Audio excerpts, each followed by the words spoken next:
కుటుంబాలను ఏ విధంగా కాపాడుకుందాం. నిజంగా వారు చెప్పినటువంటి ఉదాహరణ ఎట్లా ఉందో చెప్పండి. మన పిల్లలందరూ కూడా మన ప్రతి కుటుంబంలో కూడా ఒకరు లేదా ఇద్దరు పిల్లలు మాత్రమే ఉంటున్నారు.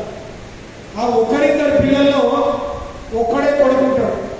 వాడిని అతి గారాభంగా పెంచి వాడి వాళ్ళ బర్త్డే ₹1,00,000 ఇవ్వంటే ₹1,00,000 ఇస్తాడు.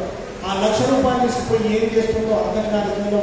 కేవలం ఆడపిల్లలు మాత్రమే మనం కాపాడాలి అని అనుకుంటున్నాం. కానీ మగపిల్లలను కూడా మనం కాపాడాలి. మగపిల్లలు కూడా బయట తిరగకుండా వాళ్ళకు విచ్చలవిడిగా డబ్బులు ఇచ్చి నాశనం చేసేది కూడా తల్లిదండ్రులే. కాబట్టి వీటి పట్ల కూడా జాగ్రత్తగా ఉండాలి. మన పిల్లల్ని, ఆడపిల్లైనా సరే మగపిల్లలైనా సరే, నువ్వు బయట రాత్రి 10 గంటల వరకు ఎక్కడికి పోతున్నావు, ఏం చేస్తున్నావు అని చెప్పి తల్లిదండ్రులు కంట కాపాడవలసినటువంటి అవసరం ఉంది.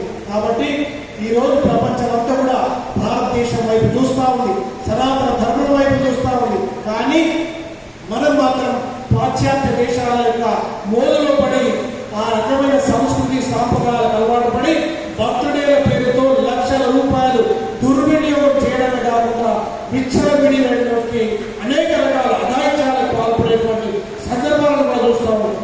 కాబట్టి ఈ భజన మండలి ద్వారా, మాతృమూర్తుల ద్వారా ప్రత్యేకంగా మన పిల్లలు మనం కాపాడుకుందాం, మన సమాజాన్ని మనం కాపాడుకుందాం, ఆ విధంగా దేశాన్ని కాపాడుకుందాం. దైవభక్తితో పాటు దేశభక్తి నిర్మాణం చేసుకోవడానికి మాత్రమే ఈ భజన మండలి. నేను ఇక్కడికి వచ్చి పాట పాడదామా, భజన చేద్దామని చెప్పేసి అందరూ అనుకుంటా ఉన్నారు. మాకు ఫస్ట్ ప్రైజ్ వస్తుందా, మీకు సెకండ్ ప్రైజ్ వస్తుందా? ప్రైజుల కోసం, మన పోటీల కోసం ఇక్కడ భజన నిర్వహిస్తలేదు.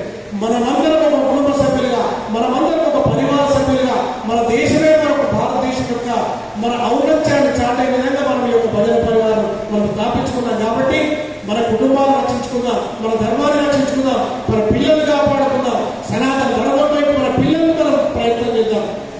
అంతేగాని నేను పదకపోతున్నాను, నా పిల్లవాడు ఎట్టకపోని, నేను పదకపోతున్నాను, నా అమ్మాయి ఎట్టకపోతుందని చెప్పి ప్రయత్నాలు చేయొద్దు. ఇంకా ఇక్కడికి వచ్చిన వాళ్ళకు ఒక 2 ముఖ్యమైనటువంటి విషయాలు.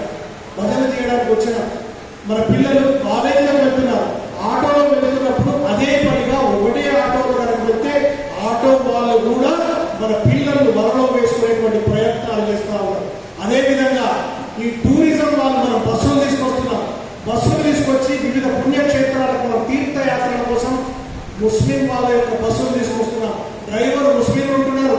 తీర్థయాత్రలకు బస్సులు తీసుకుపోయినప్పుడు లోయ ప్రదేశాలు వచ్చినప్పుడు డ్రైవర్ తప్పించుకొని బతుకుతున్నాడు, మనందరినీ కూడా లోయలో పడేసి హిందువులను చంపేస్తున్నాడు. ఇది ఒక రకమైన లౌకియాతో మన హిందువులందరినీ కూడా చంపే ప్రయత్నాలు, కుట్రలో భాగంగా భారతదేశం యొక్క సంస్కృతిని నాశనం చేసి హిందువులందరినీ కూడా మట్టుపెట్టే విధంగా ప్రయత్నాలు జరుగుతున్నాయి. కాబట్టి హిందువులందరూ కూడా అటువంటి ముస్లిం డ్రైవర్ల పట్ల జాగ్రత్త ఉండి తీర్థయాత్రలకు వెళ్ళే స్థలాల్లో కూడా హిందువుల డ్రైవర్లే ఉండే విధంగా మనమందరం కూడా ప్రయత్నం చేద్దాం. అటువంటి ప్రయత్నాల భాగంగా ఇంత మంచి విషయాలు తెలియజేయడానికి ఈ సందర్భంగా విచ్చేసినటువంటి మన దిగంబర్ గారు మనందరికీ మంచి చక్కని మార్గదర్శనం